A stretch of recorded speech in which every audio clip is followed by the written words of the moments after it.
As the violence spirals in Sudan, countries around the world are scrambling to evacuate their trapped citizens. This is an issue which the government is following very, very closely. We are working in close collaboration with our friends and allies, and we are very, very aware of the situation of Canadians who are there. A vicious power struggle between two generals is gripping the nation of 45 million people. The capital of Khartoum is seeing heavy fighting. Hundreds have been killed and thousands more wounded. Canada temporarily suspended its diplomatic mission on Sunday and evacuated embassy staff, but potentially hundreds, if not thousands, of Canadian citizens remain in the country. Ottawa says it's working with, quote, like-minded countries to help Canadians flee Sudan. The parents of my next guest were trapped in Khartoum, but they've since made it out of the country. Shama-el Sidahmed is in Kitchener, Ontario. Shama-el, it's good to speak to you again. Thank you for having me back. When we spoke Thursday, your mom and dad, they were sheltering in place in Khartoum. There was gunfire right outside where they were, but now they've made it out. How did that happen? Well, since we last spoke, the violence in Khartoum, Sudan has worsened. It continues to worsen, actually. And we've been in constant communication with the emergency response team through Global Affairs throughout this whole time, with multiple phone calls and emails throughout the day. And there was a 3-day ceasefire that wasn't honored. Since there was no plan, like we had last spoken, they decided to take a chance and plan a bus to Egypt, basically go North Sudan and then cross the border. That was their plan, but that plan actually fell through because of another obstacle that's been happening with the whole bus, trip to Egypt, which is ticket prices have increased. People are, fighting over basically who's going to get a ticket on the bus. So their bus fell through; it never came, and they seized that opportunity. They were close enough at that time to go get their documents. So they said they took that chance. They crossed the bridge, got their passports, and planned another trip, bus, for the next morning. And so that morning came, and as they were planning to take the bus, I got a call from the emergency response team, and they basically, it was very short notice, but they said that there was a flight, an evacuation basically situation. They didn't give much detail other than they gave us the location. And the scary part was they told us that it was up to us to figure out how to get there. And there's been a shortage of fuel. There are transportation is very hard to come by. So what they ended up doing is taking the bus that was about to take them to Egypt. That bus driver was willing to take them halfway, basically, to this military base where they were going to be evacuated. And so from that point, it was actually scary. They were stranded. They were just basically hitchhiking. We don't know actually from that point forward. We all lost communication with them, and we didn't know how they ended up at the military base. But once they arrived there, we heard from other Canadian friends that that were taking that same flight. It's actually like a Netherlands military flight, and that flight was going to Jordan, and we just recently found out that they arrived, which is great. Okay, so let me get this straight. There's a lot there. So the original plan was somehow to try to, because they were holding up at a friend's house, their passports were in another location that it wasn't safe to get to. So this was a challenge to begin with. So they're going to try to take a bus to Egypt, but there were issues, security, safety, and space issues there. Yeah. So that plan fell apart. And then we're going to take a second bus, but then they got the call that, hey, there's a spot for you on a Dutch plane if you can get to this location. The bus got them halfway, then they hitchhiked the rest of the way, and you've just found out they're in Jordan. So given everything they've gone through, how are they? How are they doing? They're relieved, of course. They feel it's a big relief. They were very worried. They were very scared. This thing has been very risky. Every step of the way was a challenge. There was hurdles. But that being said, they're also very sad. There's a sense of guilt. They're leaving their brothers, sisters, so I have aunts and uncles that are still there that are not Canadian citizens or not, they're Sudanese citizens, and they're stranded there. A lot of them trying to flee, but there's no access to basic life necessities. So these people are stranded with no water, no food, no electricity, no power still, and it's actually worsening as the days go by. So yes, they're relieved, they feel happy, and we feel relieved, but there's also a sense of sadness and guilt. that we're leaving them behind, you know? I know when we spoke Thursday, your father's diabetic and he was separated from his medicine. Were there any complications there, or was he able to get his medicine when he got his documents? Like, is he doing okay right now? Exactly. Yeah, thank God. So when they took that chance to go to where his medications were and his passport, they were able to collect everything and pack that with them for the potential trip to Egypt. And actually, just to go back, when they were originally planning to go to Egypt, bus number 1, they were going to do that without their documents, because there was just no way for them to reach the documents, like I had told you before, at that particular time, based on where they were sheltering.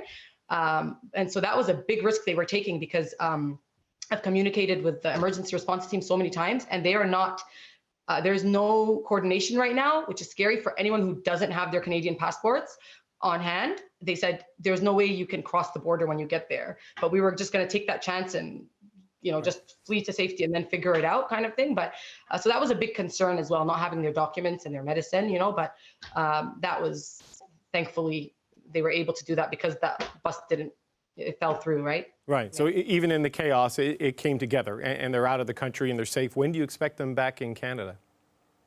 I actually have no idea. I asked them for a timeline, like when I was communicating with the Global Affairs, but it's unknown. And right now we don't know if they're going to the Netherlands. It's a Netherlands military airplane, like I said. And it was facilitated by the Canadian Embassy. They coordinated with them, but there's no information about when. I just know that they landed in Jordan at the military base, but then I don't know what the next plan is. We're waiting to hear from them. Well, the key thing is that they're away from the fighting and they're safe, and now it's just a matter of logistics and time before they're back with you and the rest of the family. But as you mentioned, you have relatives in Sudan who are not Canadian citizens, and they're still trapped in this. I mean, just give us a quick sense of what they're telling you life is like right now for them. Yes, right now, the violence, like I said, has escalated. It's my family and all the other Sudanese citizens and nationals that are there. We actually, like, this is a good opportunity for the international community to get together, particularly Canada, a world leader in humanitarian aid, to help these people. They do not have basic needs like water, food, medicine, electricity, power, and we're going on day 10 here now, right? When we're well into week 2.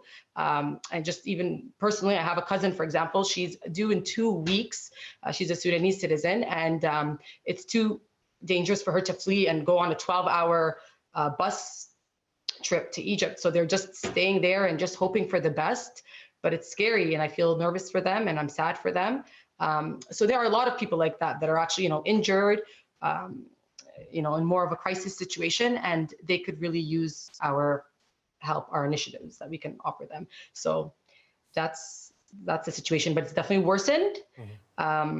And it just seems to, like, even during the ceasefire that wasn't honored, they were still firing, people were dying. It never stopped.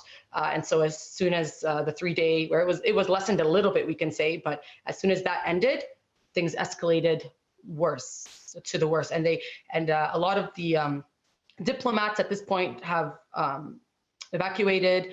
Many countries have evacuated their citizens as well.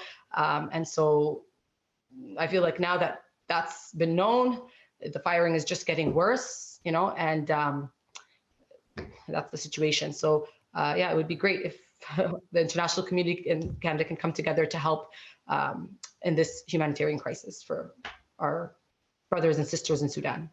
Well, Shama-el, I'm glad your parents are safe, and I hope they get home to you soon. Thank you so much for speaking with us again today. Thank you so much for having me. Okay, so what has sparked this conflict? A power struggle between 2 Sudanese generals. General Abdel Fattah al-Burhan is the leader of the Sudanese Armed Forces, and Mohammed Hamdan Daglo is the leader of the Rapid Support Forces. The past 10 days of fighting between the armed groups of either general has sparked broader security concerns for the already fragile region. And Fitz-Gerald is the director of the Balsillie School of International Affairs and a professor at Wilfrid Laurier University. Professor Fitz-Gerald, thanks for joining us.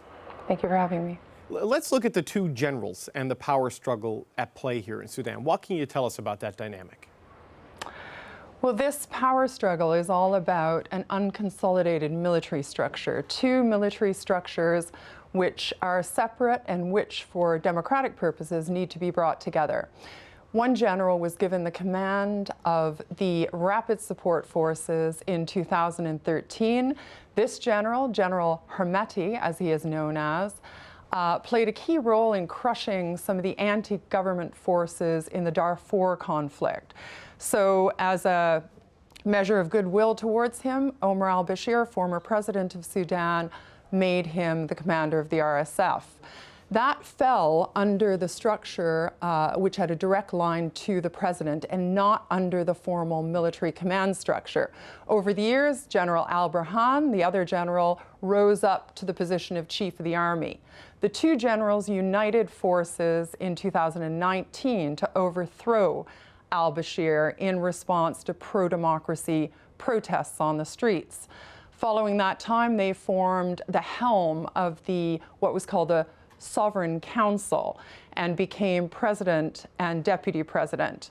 The two then ousted the civilian elements of that Sovereign Council, including the Prime Minister, in 2021 by way of a military coup. And now 18 months later, and through a buildup of tensions, we recently heard that a meeting was held on security sector reform, and that's a term that the diplomatic community uses to describe the professionalization and the civilian leadership of the security forces. A proposal was put forward on one side for the RSF to come under the command of the Sudanese armed forces in a timetable of 2 years. The RSF said it didn't want to do that. It wanted a 10-year timetable to make the transition.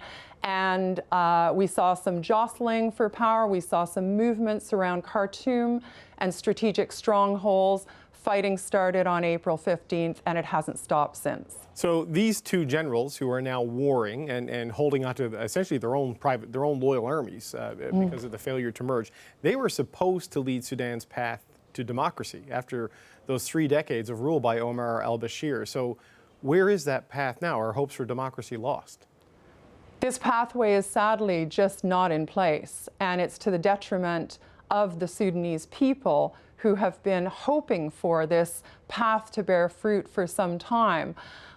It was very, very difficult without consolidating the military structure, particularly bearing in mind the military's role in economics and these leaders themselves having a big stake in the economy of the country.